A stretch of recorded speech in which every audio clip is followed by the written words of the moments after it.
This program is brought to you by the National Association of Insurance and Financial Advisors, promoting political advocacy, education, and the ethical conduct of its members nationwide.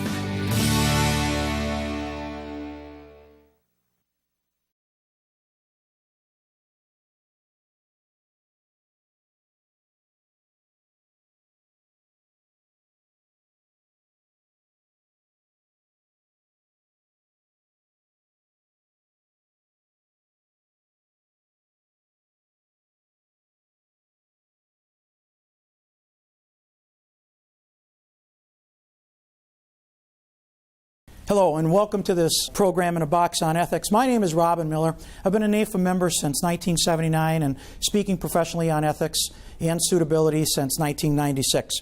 We're going to present this ethics course in three different parts.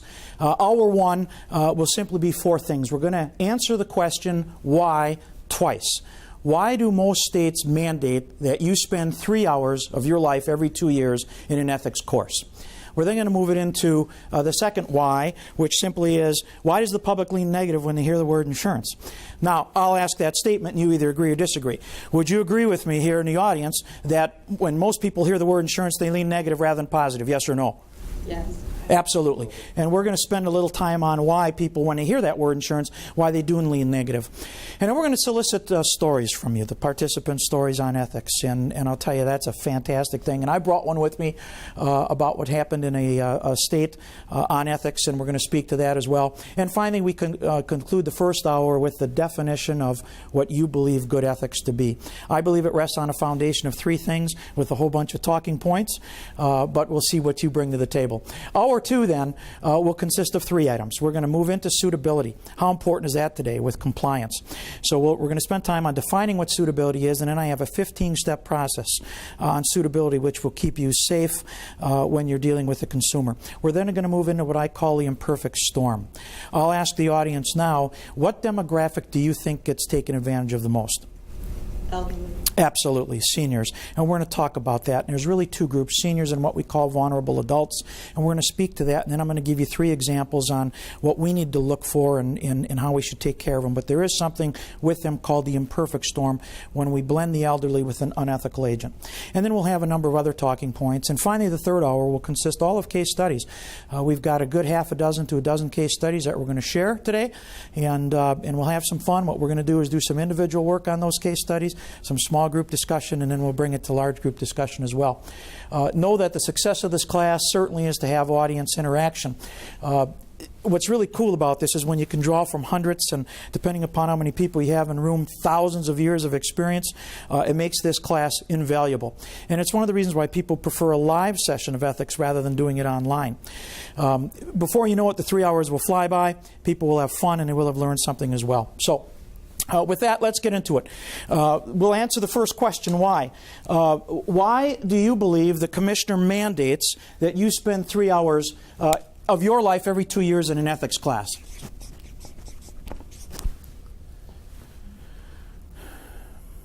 Now take your time on this because we're here for 3 hours. Because they've been tasked with protecting the public. That's excellent, John. And I love the way you said it. Now, some of you have seen me present before and know that my writing's absolutely pathetic, so what I'm going to do is ink it up here and then I'll repeat it three times. But because the commissioner's office, and really the question then is why, and for lack of every state's a little different, commerce departments, commissioners of insurance, I'll just put why. Why does the state mandate? All right? So we've got the state mandate here, and John offers up simply, because they're tasked to protect the consumer. Is that what you said, John? Okay. Outstanding. What else? They don't trust us. Well, I don't know if you all heard that, but the issue of trust. And it's interesting because you could look at the broader picture and really think about that. Maybe the states want what we call national uniformity. Almost every state now has continuing education. Almost every state requires ethics, but they want it as national uniformity. Another reason, if you look at the broader picture, might be maybe because of the complaints that are coming in, the state wants to protect themselves. Now, I don't know if the commissioner's office, the Commerce Department, whatever your state calls it, could ever be sued. And if they're sued, if they could ever lose. But just maybe they can prove to the consumers now that, look, we mandated an ethics class. And we expect our agents who are selling in our state to make sure that they take the ethics class. So a couple reasons in a broader picture, national uniformity and maybe just for their own protection. Any other reasons that you may have? All right, fair enough. Let me go through my list. We talked national uniformity, and again, we talked about protecting the state. Here we have the protect the consumer, which is excellent. Maybe there's a trust level from regulators down to the agents because they've gotten consumer complaints, which leads me to number 3 on my list, consumer complaints. In other words, it's an effort then to protect the consumer as well as the industry. To improve trust. John talks about trust over here, to improve trust, but between who? The state and the agent, or the agent and the client? It's a gray area. My question later on will be, what is ethics to you?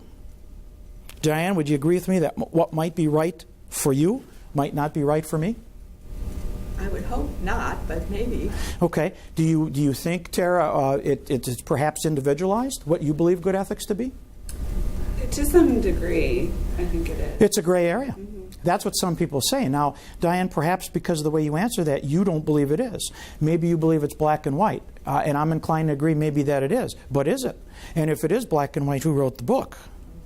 Very interesting here. So here's what we have as we move in is it's a gray area. So what is ethics? What really is ethics? All right? Let me give you a couple other reasons or thoughts why maybe this is mandated.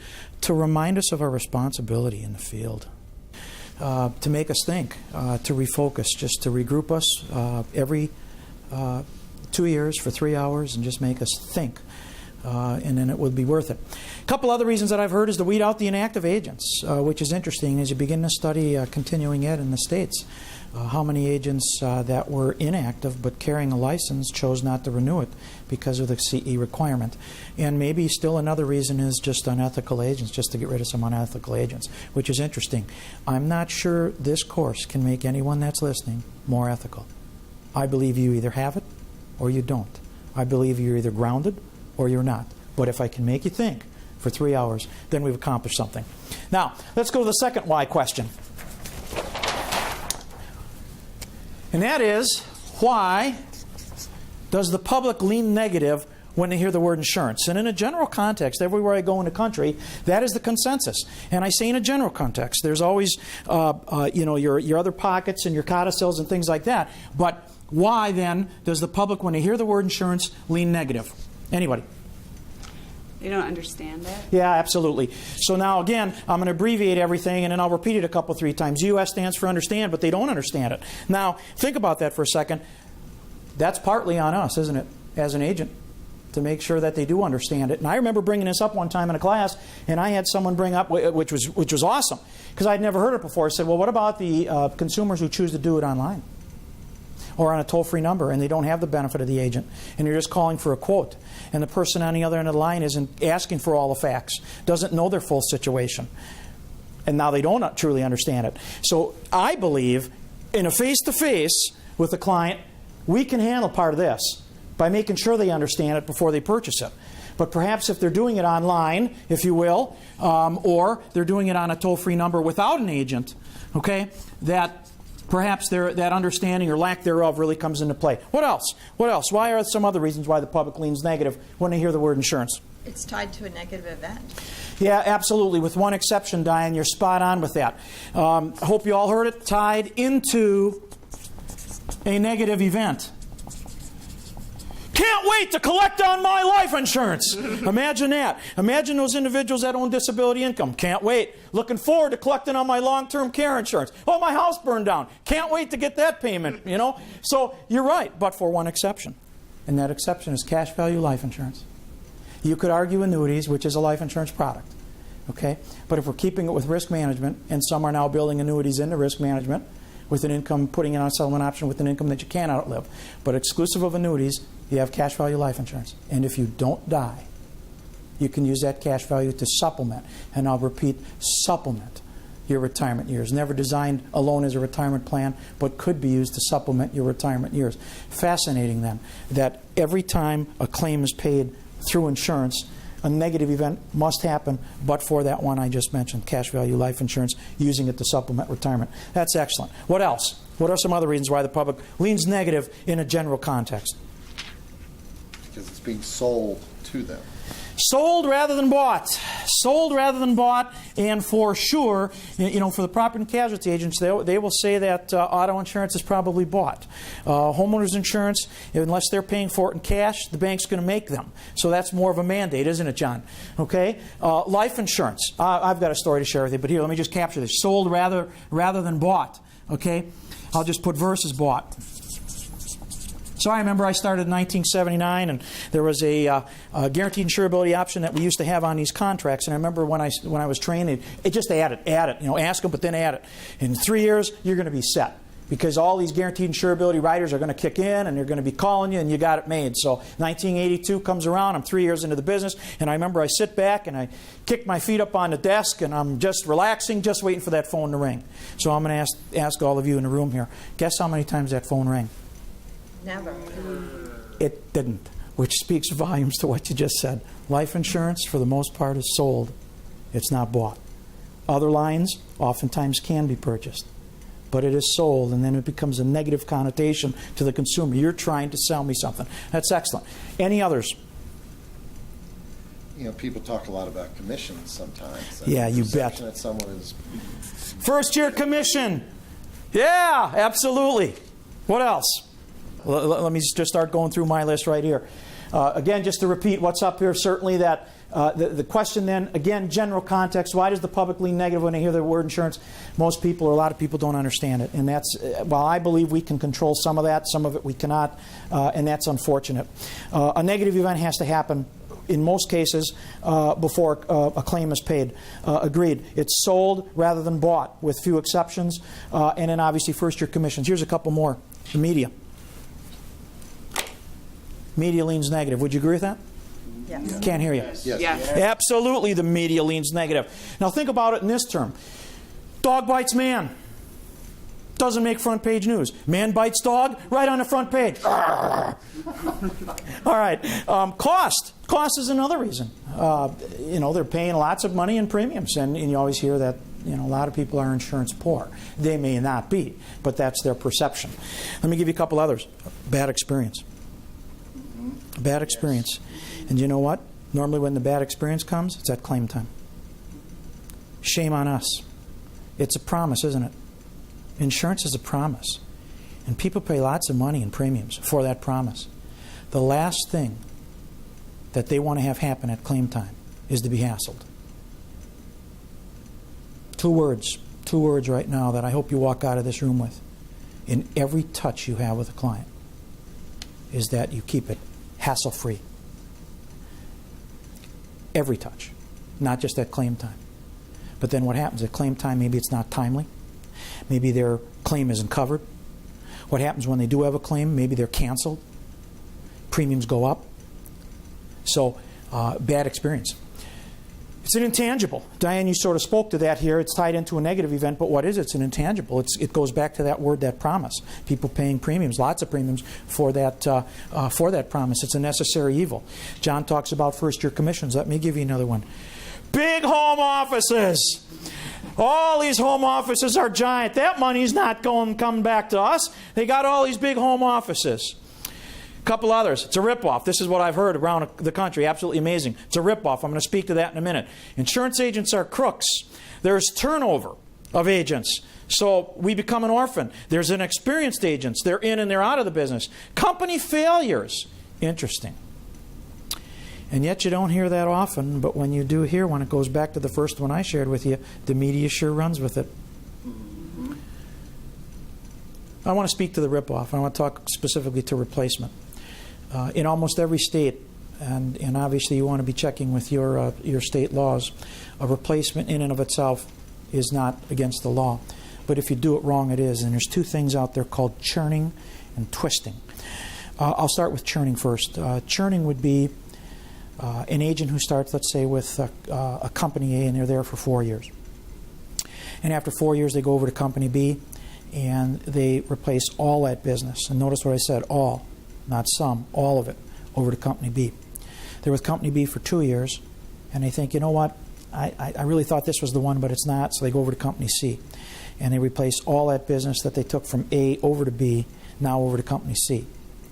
And they're there for 3 years, and they go over to Company D, and I think you can see a pattern here. And that's called churning. Think of it as you're just turning. Now, oftentimes, and especially if we're talking life insurance, John, you would agree with me that oftentimes it's the consumer who may lose on that deal, correct? Mm-hmm. Who wins? The agent. Absolutely. Getting a higher or a new first-year commission. Churning in almost every state, as I know it, and I won't speak to every state because I don't know every state's laws. I do know a lot of them, but churning oftentimes is against the law. The second one is called twisting, and what that is replacement through misrepresentation. Now, if I were to define what a misrepresentation was in 2 words, it's a false statement.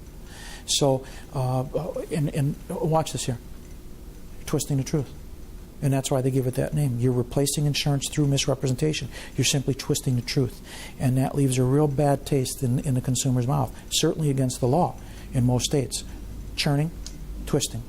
Okay? And that's where you hear the word ripoff. John, I'm going to ask you to come up for a second. I'm going to role play with you here on one other one here.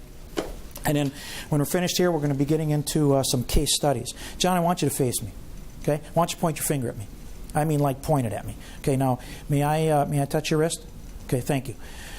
How many fingers are pointing back at him? None. No. How many fingers are pointing back at him? Oh, 4. 5. Wait, 4. I once had someone say 7. And I'm thinking, well, how can that be? And the only thing I can think of is I had my hand like this. So they counted my 4 and his 3 pointing back. So now point it at me again. Now one more time. And John, how many fingers are pointing back at you? 3. 3. Good. Thanks for doing that. It speaks to my last point on this. Why did the publicly negative slander? Agents talking poorly about other agents and agents talking poorly about other companies. When you point your finger at someone else, 3 are pointing back at you. Don't do it. All right. Let's get into some stories. All one has to do is look around and you'll see ethical stories. They're all over. You can pick up the newspaper, you listen to the radio, you can watch TV. All the ethical stories are everywhere. And so now is when you want to begin to solicit from the audience. So are there any ethical stories here that would like to be shared? Excuse me. Oh, come on, all of you in this room, you don't have at least an ethical story to share, for crying out loud? I'll tell you what, I brought one here, but it's your session. I'd rather hear your stories first. Anyone? Any mechanic story. All right, I'm going to share mine. Hopefully it'll get us started. Okay? And then hopefully you'll come up with one. The success of these classes are based on the participation of the audience as it pertains to stories and things like that. So, all right. I should probably cover up the newspaper here. I'm going to read just a little bit. This is absolutely fascinating. Major metropolitan area in America. Goes back a couple years now. Front page. Training, a study in cheating state law. This is absolutely fascinating. So let me read just a little bit. A group of insurance agents gathered at a hotel last October for some CE, a routine part of the trade, but there was nothing routine about this class. The instructor told them to cheat, copy each other's work according to an undercover investigator. The pupils falsified attendance sheets, then they paid $90 each and picked up the certificates that are essential to keeping their licenses. Getting credit for 15 hours of CE had taken 59 minutes. Unfortunately for the instructor, one of the students was an undercover investigator for this particular state's Department of Insurance. It wasn't bending the rules, it was blowing them away, he told Commerce investigators according to their report. How could I do it, or why did I do it? Because I didn't know you were in the room. Fascinating. Now, there are 6 companies mentioned in this. I'm not going to name any of them. I will leave this simply on the table here for any of you in the audience that want to check it out. While it is public, I wouldn't want any company to think that I'm defaming them. Know this, you've heard of all 6 companies.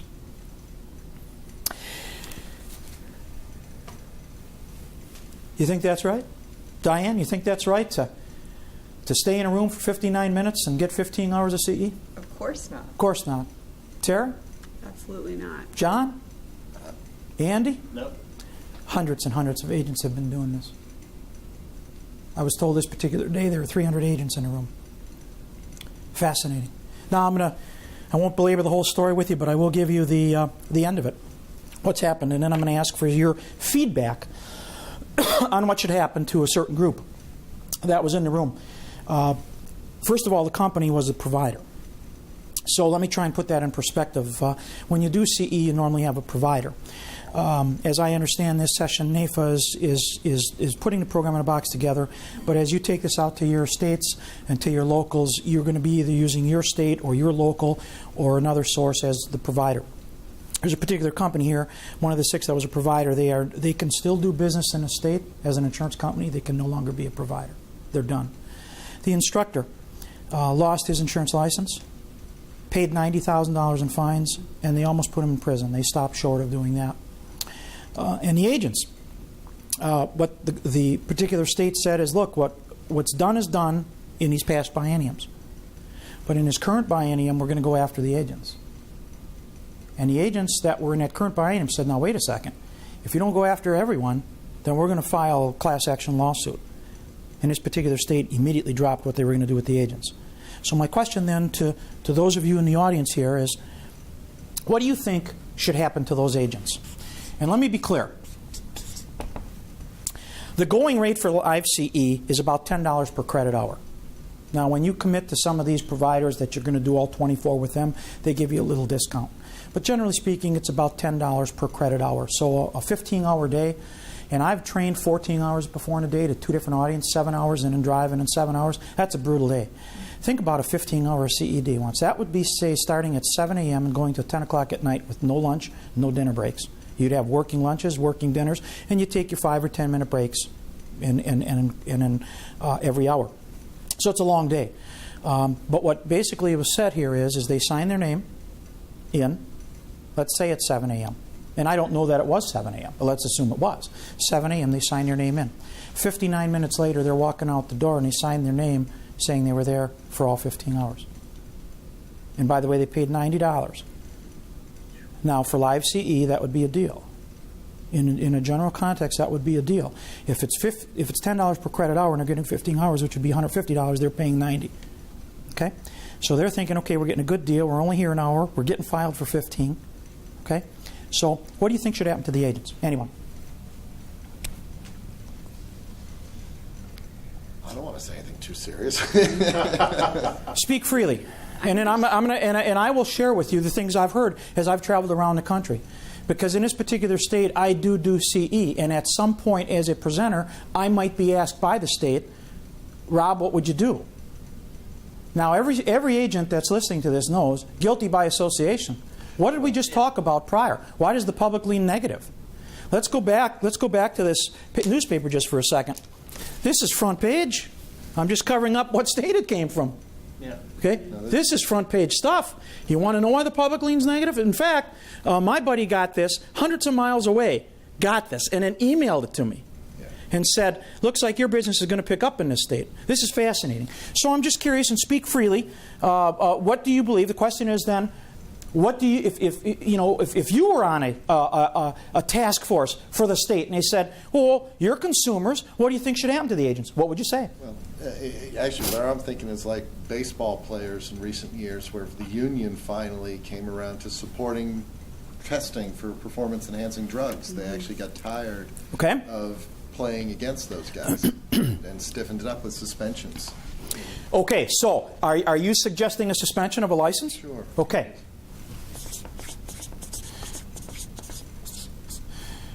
Now, give me an idea of how long you'd suspend it for, if you were asked. And I think this is a great thought, but how long? What does that mean to you? The CE was for 1 year. The 15 hours in this particular state, and the rules have changed, and I want to be careful now because I'll give away the state, but suffice to say they were there and picking up equivalent of 1 year of CE. Okay, suspend for 1 year. I was thinking months. Okay, how many months? 3 months. Okay, so 3 months to a year. I was thinking for the time period that it was supposed to be allotted for. Absolutely, absolutely. And I think for most agents, if you suspend for a year, they're probably out of the business. And that's fine. They just eliminated themselves by signing their name on something that they shouldn't have. Anyone else? What should happen? I think they should actually have to take the 15 hours. Right. Okay, retake 15 hours. Okay, If they do that, it removes the 1 year. okay, retake 15 hours versus suspension. Right. Okay, all right, anyone else? Have a fine. Ooh, okay. What would you find them? Service. What would you find them? Oh, that's come up. Community service, okay? So we've got community service. What would the fine be? Yeah, it's hard to say. I guess people do different lines of business, and do you want to kind of set it to something that fits their business? What they sell, I guess. Give me a dollar amount. What I'm going to put up here is to fit the line that they're offering. I get it. We're all in the insurance business, so I'm going to put to fit the line, which could maybe speak to the profitability of what they're selling. But give me a number. Give me a dollar number, John. You offer up fine. What do you think the fine should be? Couple $1,000. Okay. Anyone else? Punishment for the agents? If they retake the 15 hours, they have to pay the $90 again. Hell. Well, they probably wouldn't be taking it from that presenter again. We know they're not taking it from the provider again, so it's probably going to be $150, if you will, or maybe they'll go online. And believe me, we built that in, as I talked about that churning a little earlier. That's a case study, but we're going to talk a little bit about online CE and those individuals who choose to get 12 hours of online CE and get done in an hour, which the states allow. But some states are cracking down on some of this stuff. And time permitting, as we get into the third hour, we'll have some fun with that. And I'm aware that there are some agents thinking there's absolutely nothing wrong with that. They mandate it. If I can do it in an hour, do 12 hours of CE in an hour, fine. And I would simply challenge and say, what'd you learn? Because most people who can rip through 12 hours of material in an hour already know the subject material. So in the spirit of continuing education, what did they learn? And I would propose this. Would you want your doctor having a requirement of 12 hours of continuing ed on some new equipment or a new procedure? In Hawaii, signing in, touring the state, and I know this is done, by the way, and then coming back and signing out, never doing it, would you want your doctor operating on you next with that procedure? Diane? Heck no. Of course not. Of course not. And there it is in the spirit of CE. It doesn't have to be a negative thing. And earlier when we talked about why does a state or why does publicly negative, and you talked about perhaps having to buy, it's a mandate, you've got to buy some insurance and things like that. Perhaps a lot of agents look at CE as negative because it's a state mandate. It doesn't have to be negative. Take classes that are of interest to you and learn something. Okay, I'm going to ask one last time. Are there any others? We'll suspend the agent's license.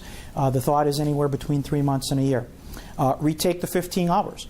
Okay, and in so doing, maybe then we release the suspension. An agent that would be smart at that point would immediately take it, so there is no suspension, right? They'd get that done, Andy, within a week or so, or sooner. A fine, and maybe to fit the line that you're selling, but maybe up to $2,000. Community service. Any others? Let me give you some that I've heard. Fines are up there anywhere between $500 and $10,000. And the persons who've offered up $10,000 said, look, they're clearly breaking the law, make it hurt. Retake ethics. Okay, now I see the 15 hours up there, retake ethics, and they say, in fact, all 15 hours should be on ethics. Okay, fascinating. Some would say sit for the pre-licensing again. Classes again, and retake the test, obviously with a successful pass to get your license. Suspension I've heard 3 to 6 months, a year to 2 years, 5 years. I think I know the industry well enough to know that if you're suspending someone's license for maybe even 6 months or more, perhaps they'll be out of the business. And in fact, that may be the intent of the suspension at that point in time. Got a couple others for you. List their name publicly. Al. Same newspaper, maybe in the inside. Now, who knows? Maybe there'd be some stuff open for libel on that, but could you imagine that on the inside, having every name that was in there? These agents broke the law. Now, let me be clear. I'm just reiterating what I've heard other agents in America say ought to happen to those agents. Let me give you a couple others very quickly. Rent a billboard and put their pictures on it. Oh. Require a designation within a certain time frame. Andy, you spoke to if they retake the 15 hours, it eliminates the suspension. Some are saying, hey, you've got to get an insurance designation in the line that you're offering. And then at that point, you do it within a certain time frame, you're good to go. The thought was let every home office know. In other words, every company that these agents represent, the home offices should know that these agents were in that room doing it. And then certainly, John, you offered up community service and that as well. I've heard anywhere from the 15 hours that they forged, if you will, up to 100 of community service. I'm saving one for last, and no one's brought it up, but it's the one I get the most from around America, is immediate revocation of a license, which is interesting. And remember now how this was all positioned.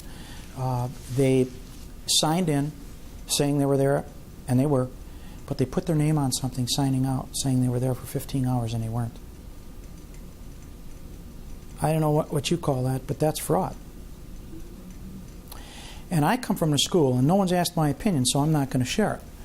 But I come from the school of CE doesn't put money in your pockets, it's continuing education. Now, I would assure you, if we were doing a program in a box on Social Security, anyone that would be watching that would walk out of that room and they'd have ideas to make money.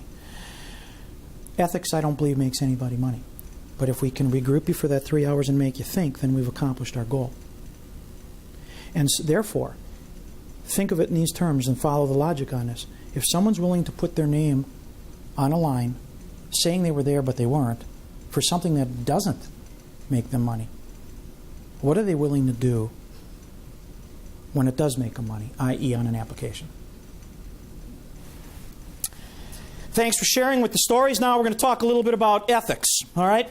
You know, traditionally, in every session I get, when we talk ethics, I ask for ethical stories, and every story I get leans negative. I don't say, give me negative ethical stories, and I don't say, give me positive ethical stories. Just give me ethical stories, and almost everyone I get, almost everyone, leans negative. So I used to start the session this way. Ethics is. And then one time, someone in the audience said, Robin, we just talked about ethical stories. Everyone you got was negative. So maybe what we ought to define is what good ethics is. I agree. So, anybody, speak freely of this. What do you think good ethics is? Do unto others. Okay. And what's that called? Golden rule. Yeah, the golden rule. Do unto others. The golden rule. Excellent. We're on the board. Who can recite the whole golden rule? Quickly. Do unto others as others do unto you. Do unto You want others to do. Do unto others as you want others to do unto you, but what happens if the way you want to be done unto is not how they want to be done unto? So someone, and I think, and I hope I get this right since we're being on tape here, I think it's Dr. Tony Alessandro. He writes a book this thick on the platinum rule. Who's heard of the platinum rule in this room? Yeah, fascinating. How do you write a book this thick on the platinum rule, which is one statement, which is? Do unto others as they want done unto them. Do unto others as they want to be done unto. And so I'm addressing the Wisconsin funeral directors one time. Now let me ask you this. Could funeral directors take advantage of you in that moment of truth? Yes or no? Oh, absolutely. Oh, absolutely they could. So they have ethics requirements as well. And I'm addressing it. One time I put out, someone says the golden rule, and I said, okay. And I answered it just as I did here with Andy. And then we come back and we talk about the platinum rule. I said, maybe doctors got this nailed. Huh? Do unto others as they want to be done unto. And a funeral director raises his hand and says, what happens if they're asking you to do something illegal? Up goes the platinum rule. All right? But we're on the board. So good. What else? What else is good ethics? Character, they talk, it's what you what you do when others aren't looking. Ooh. Definition of That is what character is. Yeah. What do you do, okay, character. What do you do when no one else is looking? Or, what do you do when you don't think anyone else is looking? There's almost nowhere you can go today without being on camera. And if you don't believe me, take a look around. In the rooms that you sit in, the little casino bubbles, stop and go lights, traffic lights, if you will. You'll see cameras, cell phones, computers. I'm told in London, that a person is on camera an average of 300 times a day. Fascinating. 19. Character. What do you do? And that's a great talking point. Character.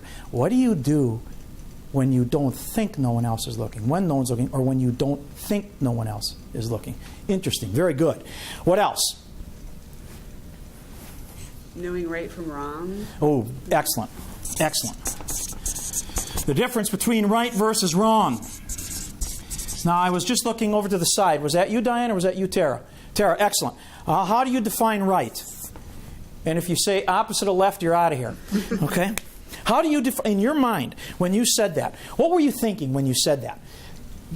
Difference between right and wrong. Knowing right from wrong. Okay? In your mind, you know what's right and what's wrong, correct? Correct. Might you agree that what might be right for John might be different than your right? Maybe? Maybe. Okay, so how do you define right? How does Tara define right? Question.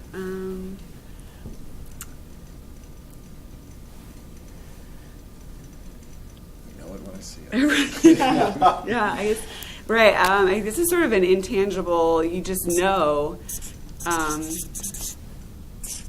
Whatever doesn't get you in trouble. Well, there are certain rules of law, or All right, so now we keep going. All right, so there's rules, there's laws. Okay, Conventions. what'd you say? Ethical conventions. Well, but we don't know what ethics is yet. Okay. But what do you mean when you say conventions? Just practices. Okay, all right, fair enough. Rules, laws, all right, practices. I get it. community norms. Okay, norms. Interesting the way you position that, and you used community norms. Okay?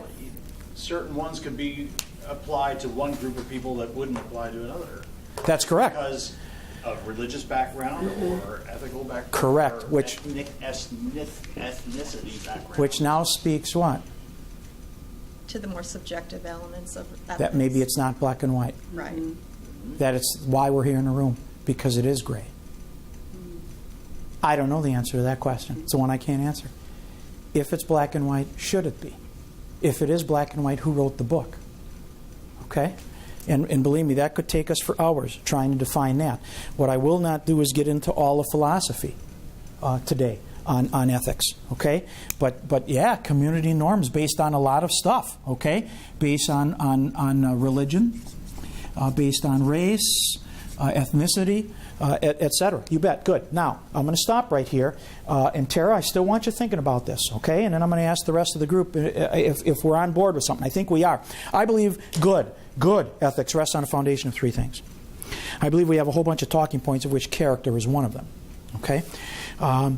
Because all you said was character.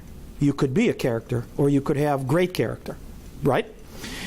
Three things. I think one of them's up there. Let me ask the audience, because it's your session, and we'll see if we're on board with it. Do you think it's important to abide by rules of a company? Yes or no? Yes. Okay. Do you think it's important to abide by rules of your state as it relates to insurance CE? Yes or no? Yes. Yes. Okay.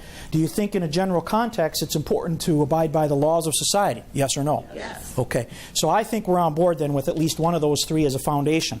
I once had someone say, well, what happens if it's a bad law? Well, guess what? If we didn't have laws, there'd be anarchy on the streets. Would you agree with that statement? Yes. Sure. So now we have rules, laws, practices, if you will. You could take it a step further. You could say guidelines. The reason why I didn't have it up there, but you could use it. Oftentimes rules are set in concrete, if you will. Laws are set in concrete, where guidelines, if you can almost picture like a railroad track, huh? And the guidelines, GL, if you will, guidelines, are these here. And they allow you to play in between. I hope that makes sense. All right? But the rule overriding or the law, etc. So I think then good ethics, for sure, one of the foundation points is abiding by laws, rules, and guidelines. Good. What else is it? And Tara, I'm coming back to you for a second. Right. You know. I know you know. But what does it mean to you?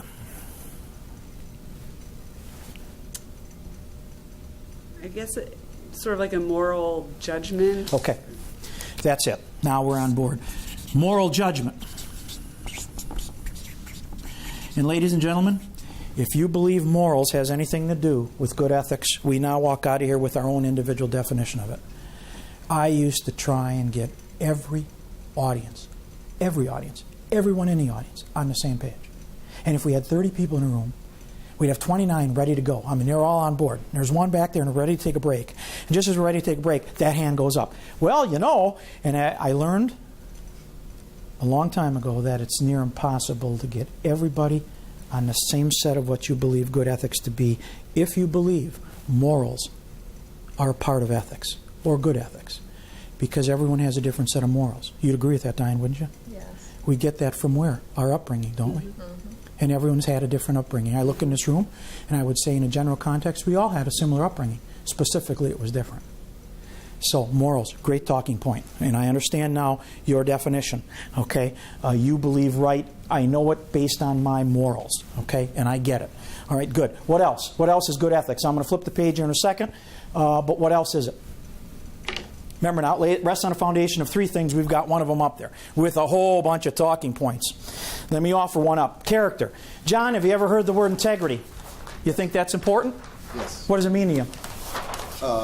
It's an honesty, truthfulness. Okay. Integrity. Honesty. I want you to think about this. Can I be honest with you but not tell you the whole truth? And before you answer, I want you to think about it. I already know the way you're answering, and I think that's the right answer, by the way. But let me read this. Integrity. Guess what? Merriam-Webster's dictionary, online dictionary. And yes, I did go on the online dictionary. All right? This goes back a couple years. Absolutely fascinating. 10 most requested words. The 10 most sought after words in Merriam-Webster's online dictionary a handful of years ago. I'll start with 10, move forward. Inept, levy, conclave, pandemic, tsunami, insipid, filibuster, contempt, refugee. Integrity was the number one, the most sought after word in Merriam-Webster's online dictionary. Here's how they define it. Firm adherence to a code. Especially moral. There's that word, Tara. Or artistic values. Integrity. Firm adherence to a code. And I think that's what Andy was talking about when he used conventions, correct? I think that was how you said that. Firm adherence to a code, especially moral artistic values. And here's one other word they offer. Incorruptibility. Incorruptibility. Integrity. Incorruptibility. Black's Law Dictionary. Here's how they define ethics. Of or relating to moral action, conduct, motive, or character. Of or relating to moral action. There's that word moral again. Okay? So now it's surfacing in a couple things. Important words, integrity, as it pertains to good ethics. I don't think anyone disagrees with that, all right, depending upon how you define it, but they use the word moral in there. Then we look at Black's Law Dictionary. How do they define ethics? Of or relating to moral action. Interesting. I'm going to come back to that word motive in a bit. John brings up the word honesty. Let's talk a little bit about honesty, John, and I asked you this question, so now we'll come to the answer. Can I be honest with you but not tell you the whole truth? Yes. Absolutely. If any of you have any teenage children or have had teenage children, you know exactly what I'm talking about. All right? So, absolutely fascinating here. Honesty. Is there a better way of saying honesty?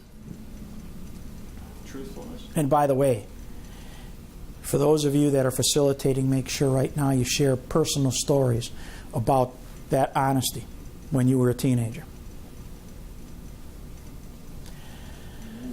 Truthfulness. Okay, truthful. I can be truthful. Andy asked me this question. Robin, can I get my money out of an annuity?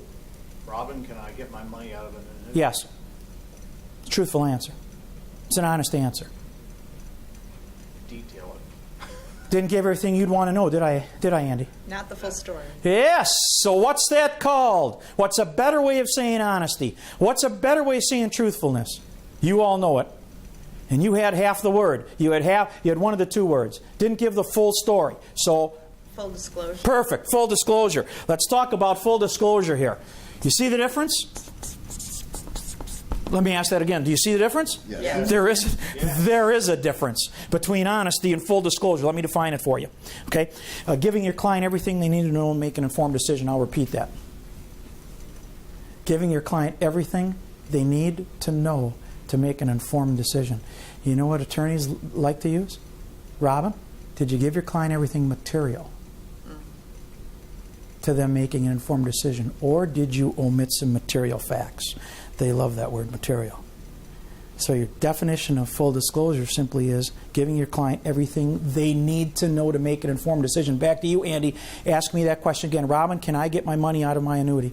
Robin, can I get my money out of my annuity? Absolutely, Andy. You sure can. However, you're under 59.5, so there's going to be a 10% penalty. And oh, by the way, we have a 9-year surrender charge, and you happen to be in year 5, so there's going to be a surrender charge.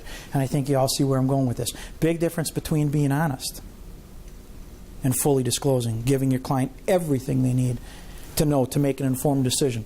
Let me ask you this. Do you think then full disclosure is a better way of defining good ethics rather than honesty? Yes or no? Yes. Yes. Okay. Second one. Second piece to the puzzle. Very good. So now we've got 2 of them so far.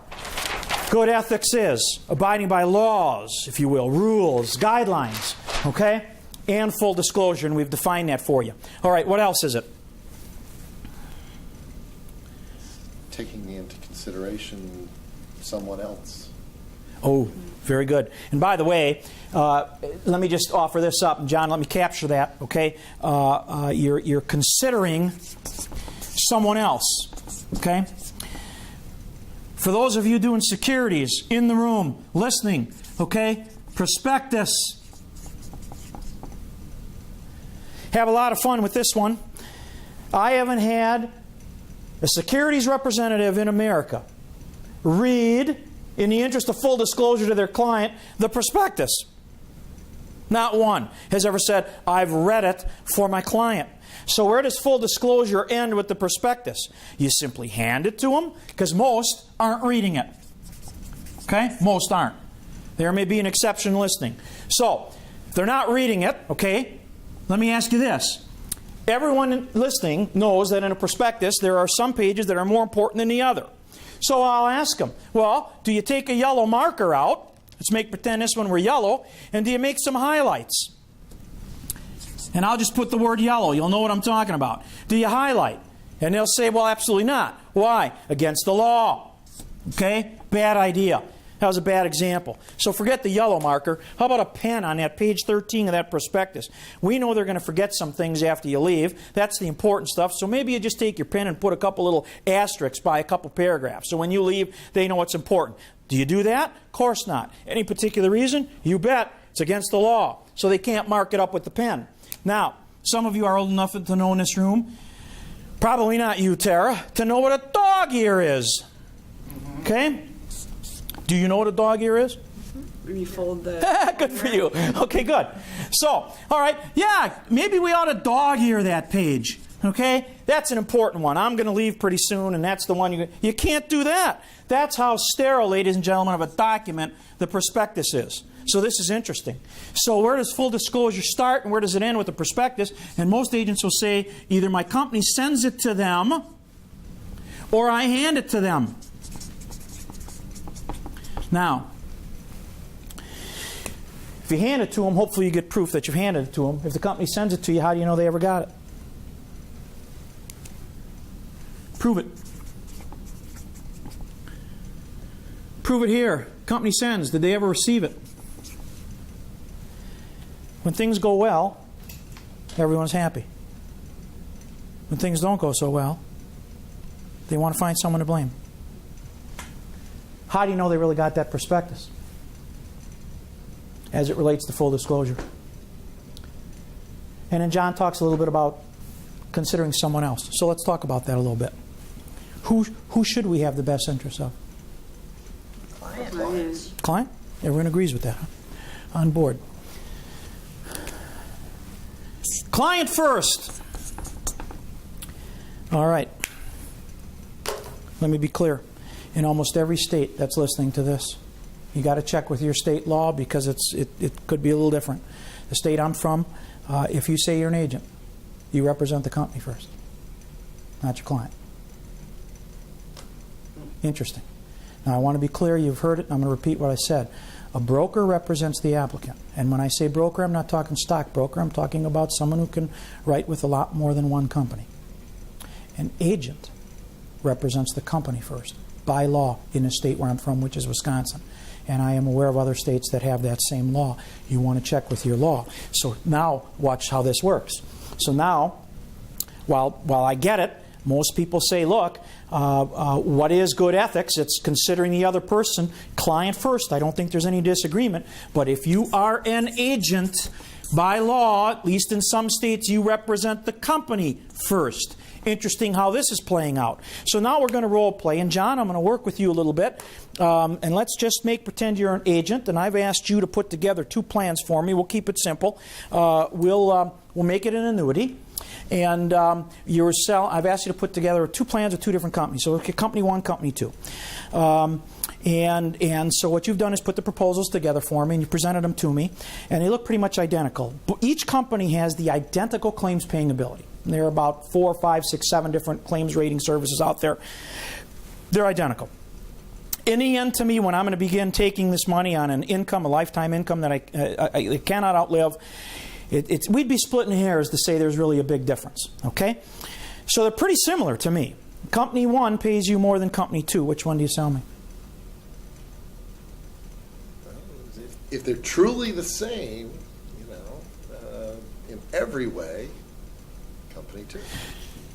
Company 1 pays you more than Company 2. Company 1. Okay, that's what I thought. I thought that's what you meant. Just wanted to get that clear. Yeah, what's wrong with that? What's wrong with getting paid for what you do? Here's my point. Did you hear what I said and the way we positioned it? Simply as this, and this is very important we understand this.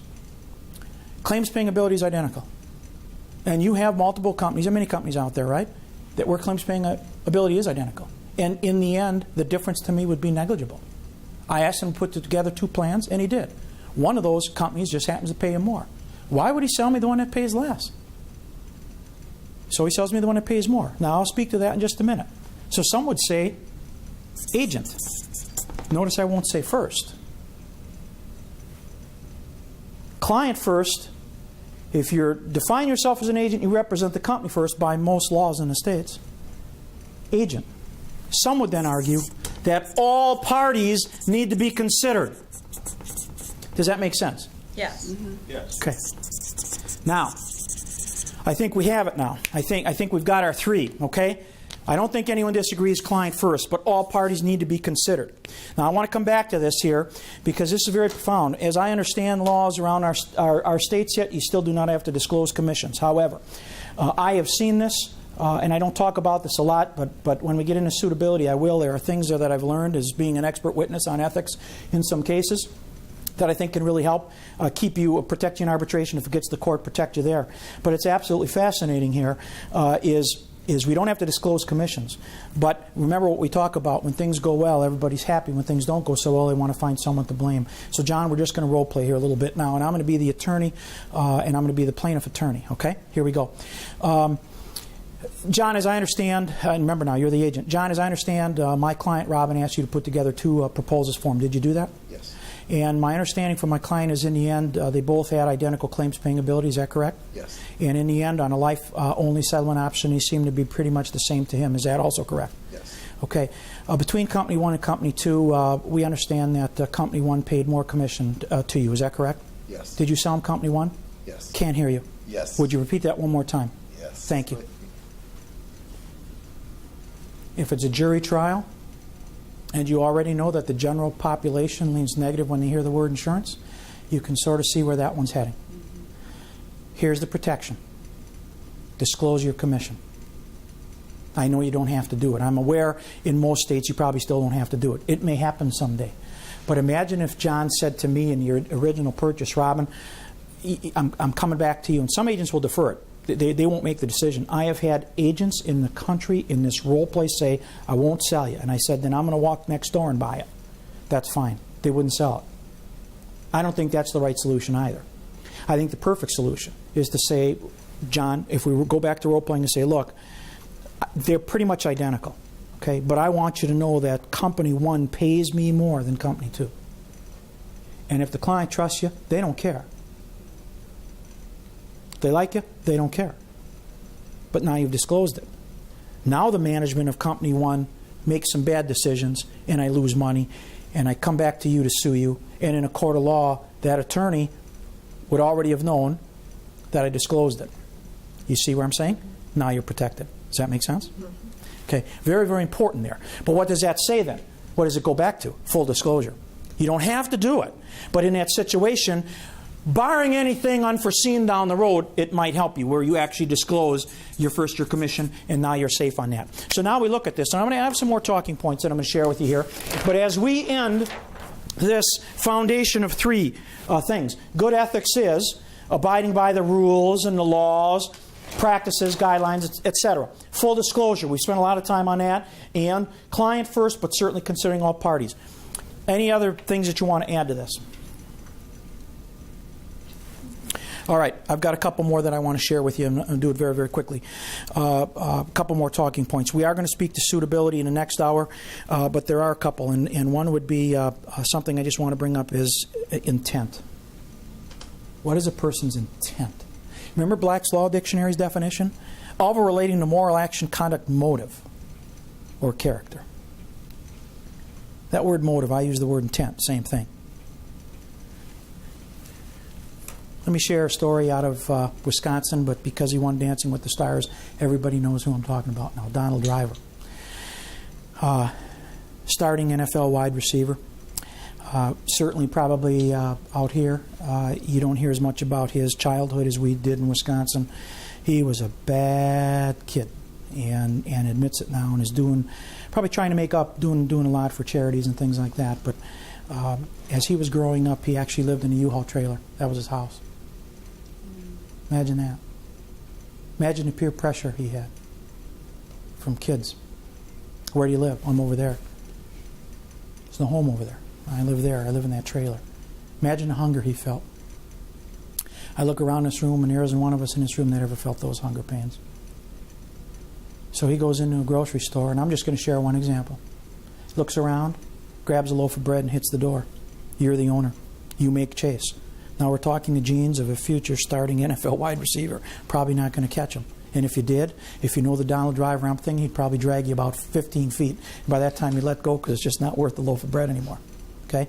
Now I'm going to ask you a couple questions. Stealing, illegal? Yes. Unethical? Yes. Absolutely. Okay? Intent. Put it over here. And now I'm going to take you to Madison, Wisconsin on Halloween night, Saturday, October 31st. State Street, UW-Madison. Football game just ended. Badgers won. Okay? We hear a lot about this in Wisconsin. Perhaps out east you don't. Kids having a little bit too much to drink, taking some rocks, throwing them through store windows, breaking in, stealing things. Illegal? Yes. Unethical? Yes. Of course it is. Intent. Intent's the same word. Might have two different meanings. And as you put together your definition of what you believe good ethics to be, I think that word intent should resonate. What's a person's intent? What's their motive? Last one.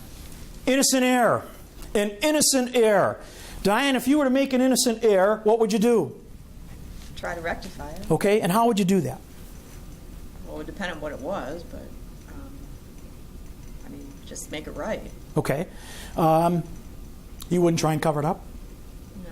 Okay. I didn't hear that. No. Okay. How come? It's not right.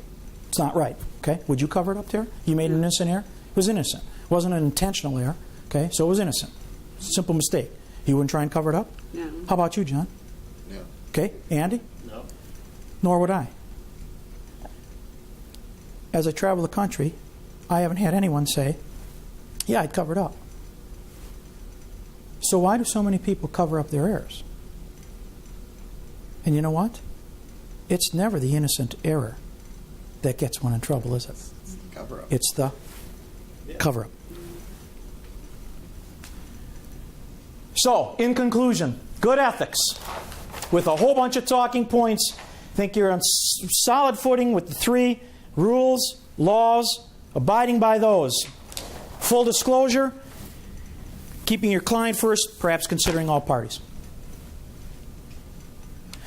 All right, just as a couple last thoughts on our discussion here on good ethics, I just want to run by a couple questions for you to consider and certainly participate in. Just because you have the right to do something, does it mean it's the right thing to do? Yes or no? Let me repeat. Just because you have the right to do something, does it mean it's the right thing to do? doesn't necessarily mean it's It right. does not Correct. necessarily mean it. Correct. And I will tell you that, and I probably didn't enunciate that first time properly. Enron's the classic example. It's an old example, but it is the classic one. The top 5 executives certainly had the right to plead the Fifth Amendment.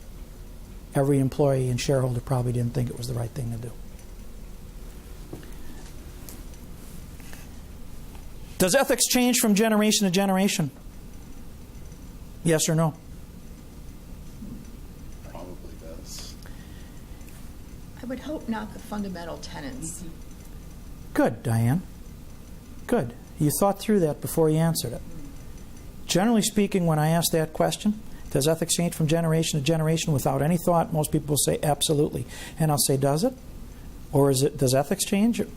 Or is it what society accepts that changes? Which is interesting, because if ethics is black and white, and I don't know that it is, but if it is, then it should never change. But if it's black and white, who wrote the book on it?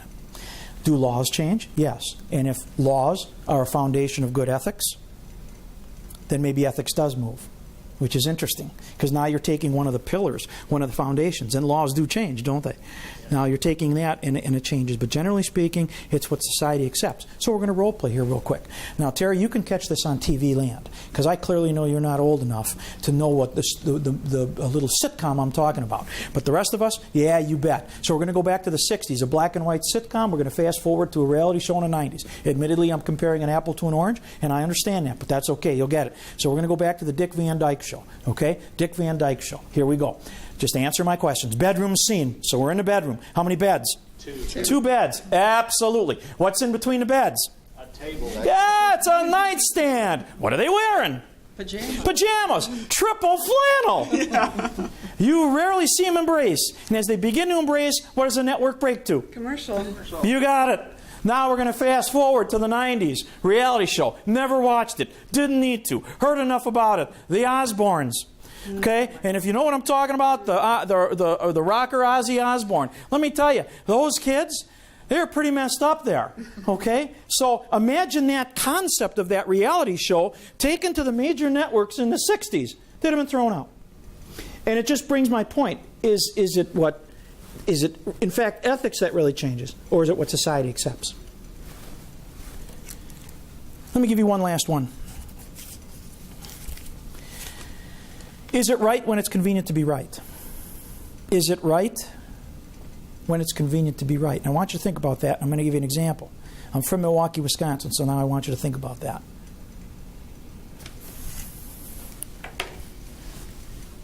Home of Harley Davidson. Admittedly, I've never seen a Harley rider do this, but I've seen other motorcyclists do this. Everyone in this room has seen the bumper sticker on a vehicle.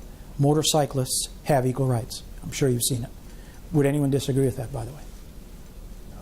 Of course you wouldn't. Motorcyclists have equal rights until they're in a traffic jam. And then what do some cyclists do? Wait through traffic. Sure they do, and that's the dangerous one.